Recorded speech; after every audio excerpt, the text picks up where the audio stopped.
Good afternoon. My name is Oren Feldman, and these people are... I'm Brady Hawk. I'm Hudson Nunnally. I'm Cooper Bott. I'm Davin Harper. And we are performing a scene from Almost an Eagle. We hope you enjoy. Our scene begins the Monday after Memorial Day. The scouts from Troop 146 are upset with the events that had just occurred. There's not much left of Troop 146 from Table Rock, Iowa. There's 14-year-old Billy, the scout patrol leader. Sean cares less about being here. 12-year-old Mark only cares about food. And me, Terry, I'm 11. And we made a mess. Well, I think I understand Murphy's Law now. I ain't ever welcome that far again. For nobody. Me neither. We're not pack horses, you know. Yeah, this ain't the Marines. Are you gonna pay for that, Sean? Calm down, Spencer. All it's gonna take is a little crazy glue. Terry, put the pieces in the locker so I can fix it. And now I'm hungry. I suppose I'm gonna have to take the blame for it.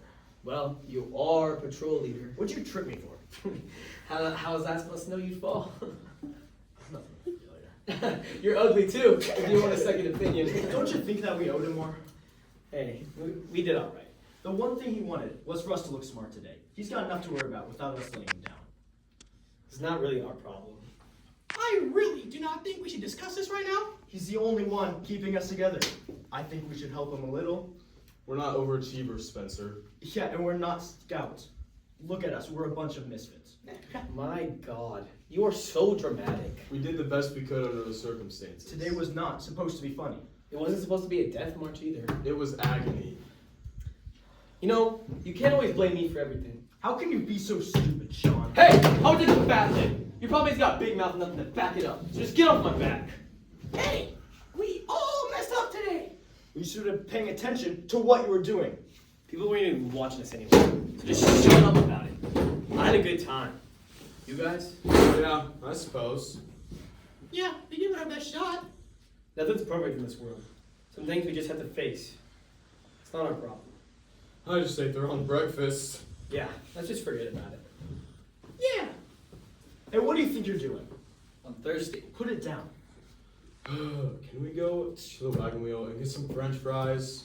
Suppose you're gonna tell on me. You just put it down. Thank you. Spencer, can we get some rations? He told us to wait. That's all we ever do. We always wait. I need nourishment, Spencer. Shut up, fatso.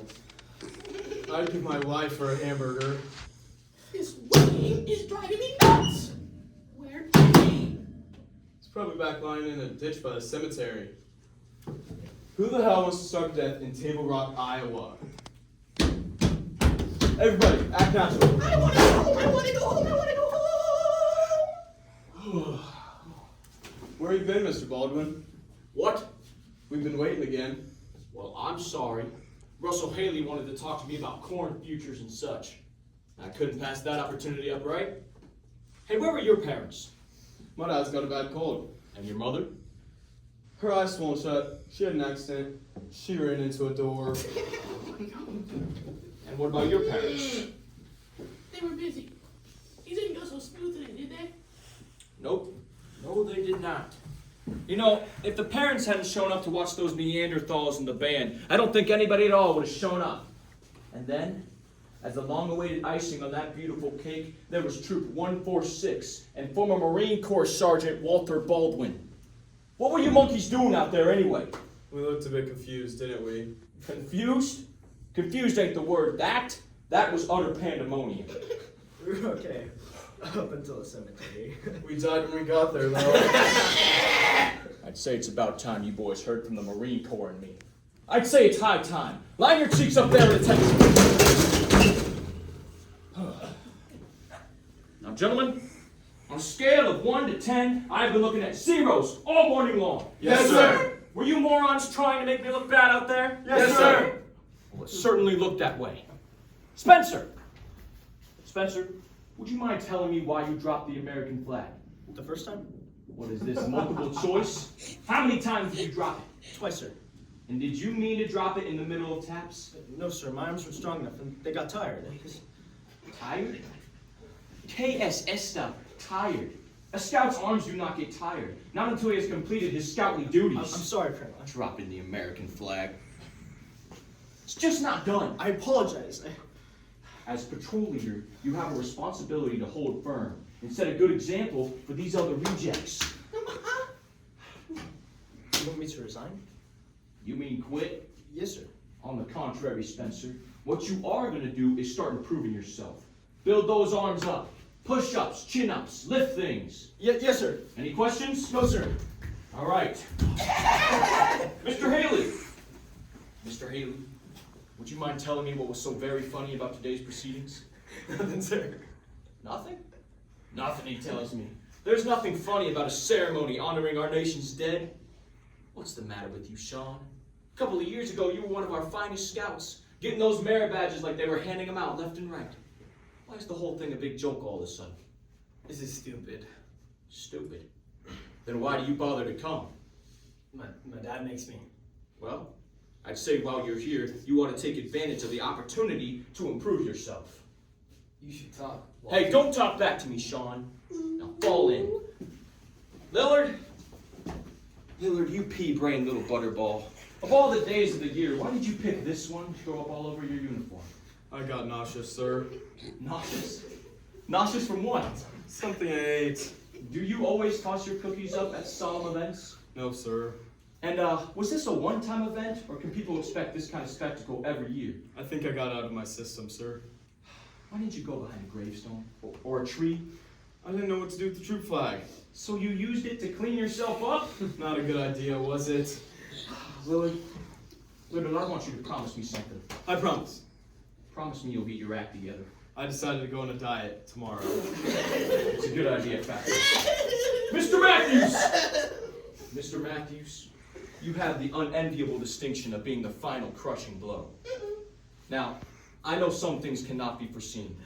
For example, how could you have known that there had been an open grave right next to the ceremony? But why? Why, oh why, did you have to lower your weapon so it pointed at the preacher? I had a cramp in my side. The hell with the cramp! Didn't you hear Reverend Dickel screaming, "Don't shoot"? Yes, sir. So you shot anyway, and back he tripped in that open grave. But you told me we were using all blades. Yeah, but I didn't tell Dickel. I didn't even give the command to fire.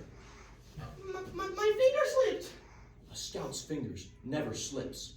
You brought that man closer to God than he or I ever thought possible. Fall in.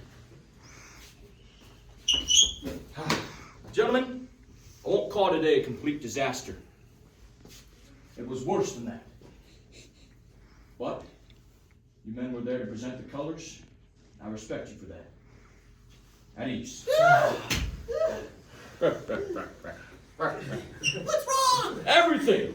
Everything is wrong. Did you see the look on Reverend Dickel's face when he was crawling out of that grave? Hey, come here, you yardbirds. Okay, well, if I wouldn't have thought to use blanks, we'd all be in jail right now. Matthew's over here beyond death row. Oh, boys, you boys are priceless. How about Willard throwing up all over the place? Yes, that certainly didn't help the atmosphere any. I don't know what happened. That's never happened before. Something came over me, and then it all just came out. That was the most appropriate comment made all morning. Reverend Dickel wanted to kill us all, I think. Well, he should have known better than to turn his back on a bunch of Green Scouts. Yeah, he didn't prepare, right? Yeah, should have been prepared. Hey, here you go, boys. Oh, Thanks, Mr. Yeah, thanks. To Troop 146. Here, here. there. To the Colonel. To the Colonel.